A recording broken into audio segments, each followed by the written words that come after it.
హైకోర్టుకు దానం పంచాయతీ ఖైరతాబాద్ ఎమ్మెల్యేపై తక్షణమే అనర్హత వేటు వేయాలి. బీజేఎల్పీ నేత ఎలేటి పిటిషన్ దాఖలు చేసిండు. మహేశ్వర్ రెడ్డి నిర్మల్ ఎమ్మెల్యే పిటిషన్ దాఖలు చేసింది.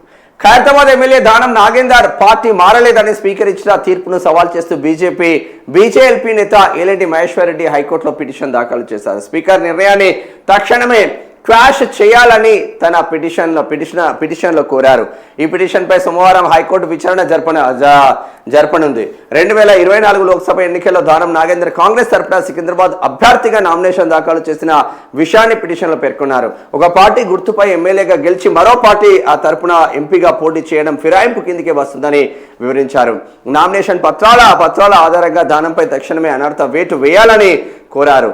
పార్టీ మారిన తర్వాత కూడా ఎమ్మెల్యేగా పొందుతున్న జీతాన్ని ఇతర భత్యాలను వెనక్కి తీసుకోవాలని విజ్ఞప్తి చేశారు.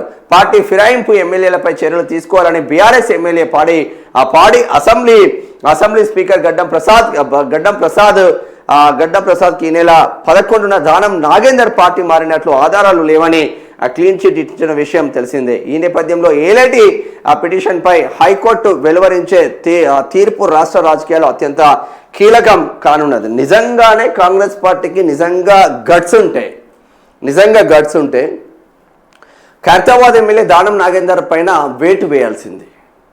వేటు వేసి బై ఎలక్షన్స్కి పోతే మీకు అర్థమయ్యేది మన సినిమా ఎంత ఉందన్నది.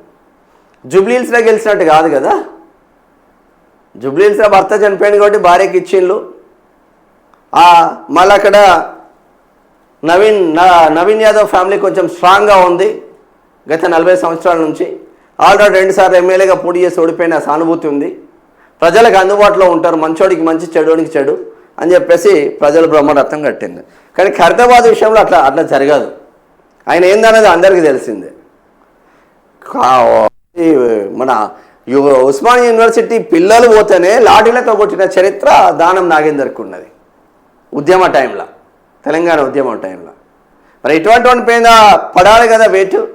కాంగ్రెస్ గజగజ వణుకుతున్నది. ఒక వేటు పడితే మళ్ళా గెలవకపోతే మనిచ్చది పోతుంది అని గజగజ వణుకుతున్నది అక్కడ. ఎంత దుర్మార్గం అంటే ఈయన టీఆర్ఎస్లో ఉంటే ఈయనతో పడలేక పీజీఆర్ కూతురు కాంగ్రెస్కి వచ్చింది. టీఆర్ఎస్ కార్పొరేటర్కి గెలిచి కాంగ్రెస్కి వచ్చింది. మళ్ళీ ఈయన కాంగ్రెస్కే వచ్చాయి. ఇక ఇప్పుడు ఆమె ఎటు పోవాలి? ఇప్పటికైనా ఈయన పైన వేటు పడాలని మనస్ఫూర్తిగా కోరుకుంటుంది ప్రజా వాయిస్ మాత్రం. మనస్ఫూర్తిగా